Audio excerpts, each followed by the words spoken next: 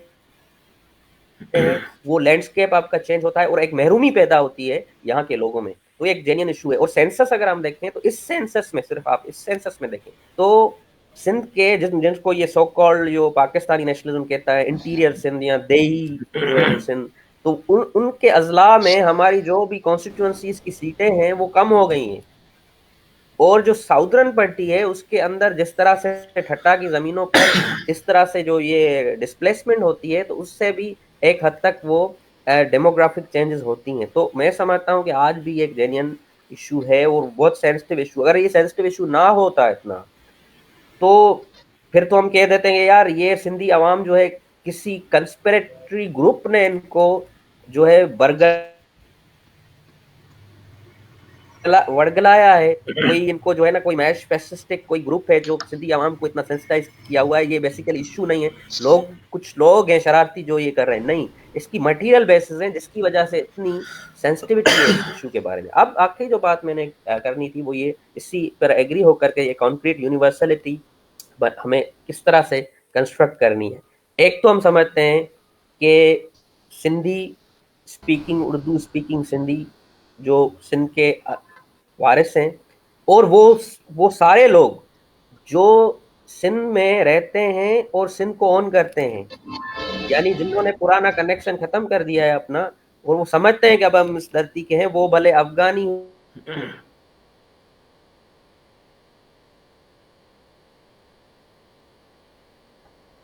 کہ اب میں سندھی ہو گیا ہوں تو وہ بھی ہمارے لیے سندھی ہے. سرمد سندھی جو تھے وہ پنجابی تھے، استاد منظور علی خان کوئی سندھ کے نہیں تھے، لیکن انہوں نے کلیم کر لیا تو پھر کلیم کر لیا. تو وہ جو سارے سندھ کی قوم ہے اس کی پہلے تو نیشنل پاپولر ول جیسے فینون کہتا تھا وہ بلڈ کرنی ہے. وہ کس طرح سے بلڈ ہوگی؟ وہ اس طرح سے بلڈ ہوگی کہ جینین جو بھی سندھ کے جو ایک نیو کولونیل پالیسیز ہیں ان کے خلاف جدوجہد، زمین کا بالکل زمین کا اہم ایشو ہے، ڈسپلیسمنٹ کا ہے، سندھو دریا کا جو ہے وہ ایشو ہے. اس کے علاوہ جو ہے خود جو ہے وہ ریکلیمنگ دا اربن اسپیسز، کامنس کو ریکلیم کرنے کا ایشو ہے. یہ کارونجھر کی کٹائی کر رہے ہیں، یہ انڈس ڈیلٹا کو تباہ کر رہے ہیں. یہ سارے وہ جینین ایشوز ہیں جہاں پر ہم نے وہ پولیٹیکل ول یا نیشنل پاپولر ول قوم کی بلڈ کرنی ہے. یہاں سے ہی پھر ہم جو ہمارا ایک فارمولیشن ہے کہ نیشن، وہ کہتا ہے نا نیشنل کانشیسنیس میں انٹرنیشنل کانشیسنیس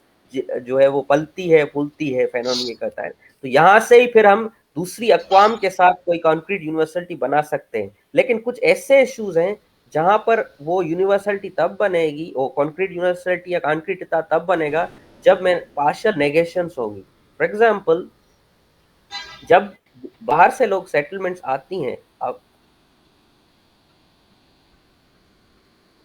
خاص طور پر افغان ریفیوجیز کی میں بات کروں یا پشتونوں کی میں بات کروں، تو آلریڈی اریکٹڈ جو اسٹرکچرس آف ایتھنیسٹی ہیں اس میں اسٹیٹ کا کانشیس رول بھی ہے. اس میں افغان جہاز سے لے کر جو خود پشتون رولنگ کلاس انکارپوریٹ ہوا ریاست کے اندر اس کا بھی رول ہے، اور اس میں آف کورس اردو اور سندھی اشرافیہ کا بھی رول ہے. آلریڈی جو اریکٹڈ اسٹرکچرس آف ایتھنیسٹی ہیں، تو لوگ جو آتے ہیں، عام جو لوگ آتے ہیں، ان کو تو پتہ نہیں، وہ انہی اسٹرکچرس میں پھر اپنے آپ کو فٹ کرتے ہیں، اور یہ اور زیادہ جو ہے ایتھنائزیشن جو ہے وہ قائم ہوتی ہے. اس کا حل کیا ہے؟ اس کا حل یہ ہم یہ سمجھتے ہیں کہ اس کی پراپر ریگولیشن ہونی چاہیے. پراپر ریگولیشن جو میں نے پہلے مقدمے میں بات کی، ریفیوجیز جو ہیں ان کو ریفیوجی کا اسٹیٹس دیا جائے، ان کو بارڈر کے علاقوں میں رہا جائے، ان کو ازائلم کیا پورا دنیا میں سسٹم ہے اس میں سسٹم میں رہا جائے، ان کو بنیادی سہولیات دی جائیں. جو ان میں ایسے لوگ ہیں